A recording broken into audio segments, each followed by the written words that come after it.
Or slow it down just a little bit.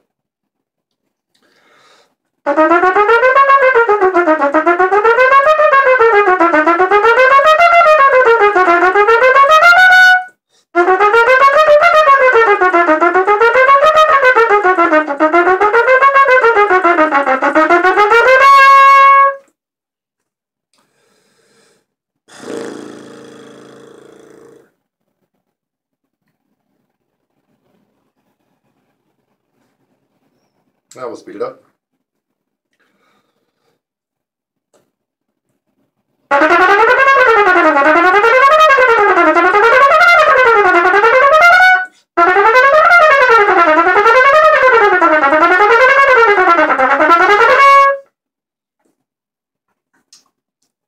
I'm feeling it now. Of course, I've been playing several hours today. Now a bonus one to really work the tongue. My tongue's about ready to fall out of my mouth right now, but dit tonguing. Anybody tell you about dit tonguing? D-I-T. Dit tonguing. I might splice this and make it a separate video just for people who already know the other stuff and just want to learn about the dit tonguing. Dit tonguing is about being unmusical but being physical.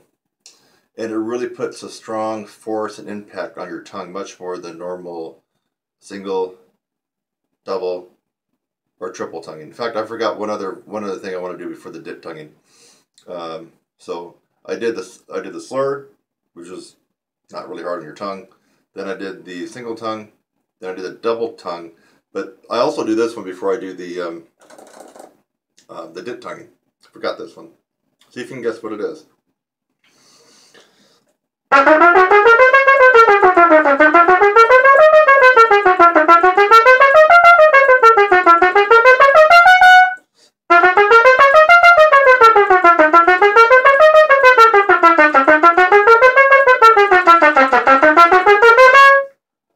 You got it?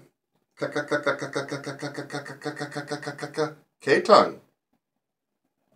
You want your K-tongue to sound as good or almost as good as your single tongue. Okay, that's what I would have normally done first. This is just kind of a daily routine when I don't have time to go through a lot of stuff. I will at least go through this at a minimum, just to keep the fingers and the tongue happening, your articulation. Now, depending on how I feel, if my tongue isn't completely wasted, I will do the dit tonguing. So the dit tonguing, like I mentioned before, is not really musical, it's physical. And it's about putting the most force and impact on your tongue. You will definitely feel it on this one. You want to accent as harsh as you can and shorten up the note as you can together. And it's not about speed. In fact, if you go too fast on this, you'll actually miss the value of the technique. So you don't want to go too fast on the dit tonguing because you're going to miss the value. Another way to think about it is try to shove this through your mouthpiece. Jam your tongue right through the hole in your mouthpiece. That's what you want to be thinking. Like I said, it's not very musical, but boy, it sure impacts your tongue. Here we go. Dit tonguing, D-I-T. The reason it's called dit tonguing, it sounds like dit, dit, dit, dit, dit, dit, dit, dit, dit, dit, dit, dit. Sounds just like that.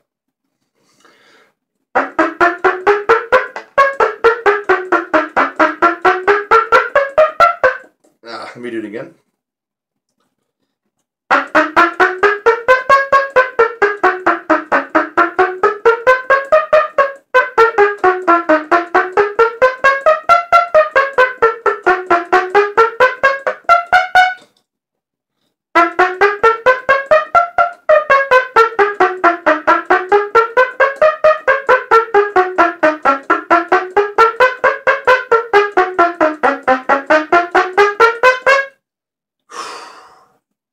That took a lot of energy, and it really impacted my tongue quite a bit. Maybe almost as much as the other ones put together. Almost.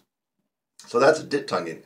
If you really want to enhance your triple tongue, of course, you know triple tongue, both versions, TKT and TTK, your single tongue and your double tongue, the dit tongue actually really works. Now, when you combine that with the K tongue that I did earlier, wow. You're talking about a 1-2 punch for your tongue. And this just really helps your articulation pop and be clear and be pointed instead of muddy. And what's another way I could say it? Goo goo gaga. Like, why would I say goo goo gaga? Because when people don't have well-developed tongues, their double tongue sounds like goo goo gaga, gaga gaga, daga daga daga daga, goo goo gaga, goo goo gaga, goo goo gaga. You know, I don't even know if I can do it, but.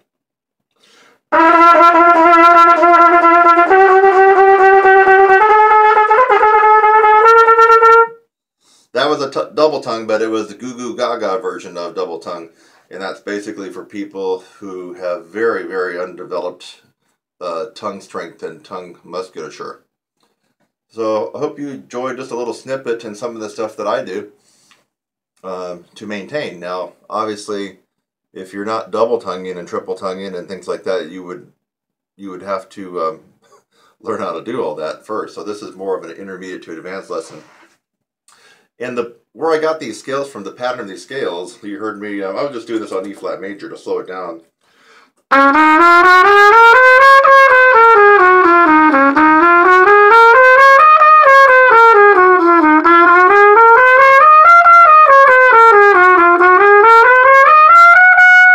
Come back down.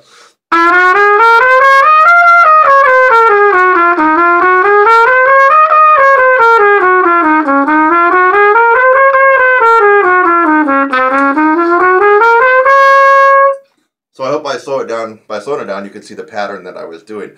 But the pattern of these scales that I got actually came from the John J. Haynie Daily Maintenance and Technique. He was the head guru at, back then, what they called North Texas State University in Denton. Now they changed the name.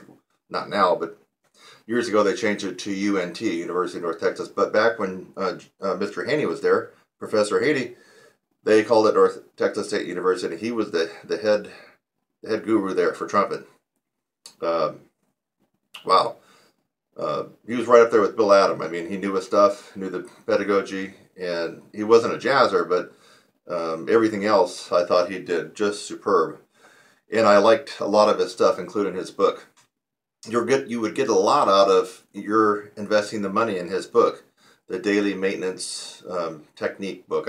That might not be the complete name, but it's John J. Haynie, Daily Maintenance and Technique.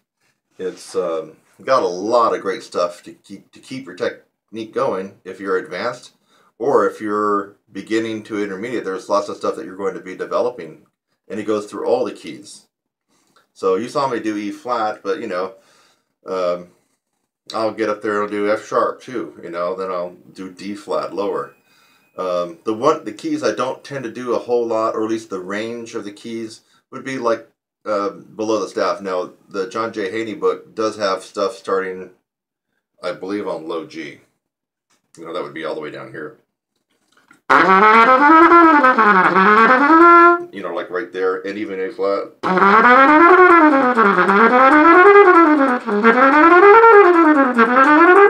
Well, yeah, I do that sometimes, but I'm just not one to spend a lot of time in the real deep, low register. Unless it's down in pedal tones.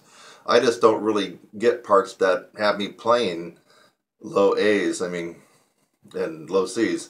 Yeah, I know I need to probably do a little bit more of that, but I spend my time practicing in the range that I would normally see charts in for myself, whether it be brass quintet or whether it would be lead or commercial stuff.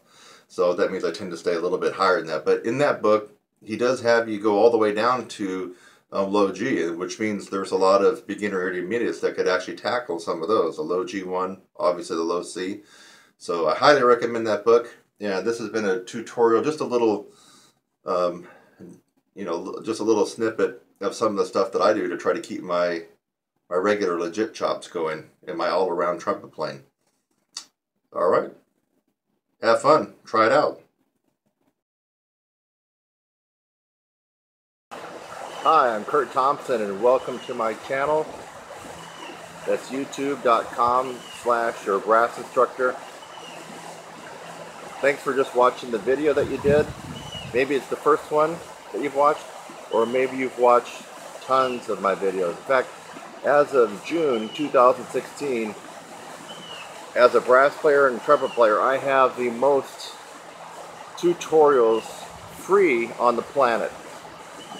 I have over 600 videos on my YouTube channel currently, all free. So again, thanks again for watching this video. I hope that you got something out of it. Sometimes I make a video just to make you laugh. A lot of times I make a video to educate you on something and maybe even help solve a problem.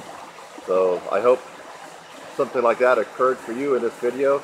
And while you're at it, again, subscribe, click on my website link, and go on to the next video. It's lovely out here. Have a great day.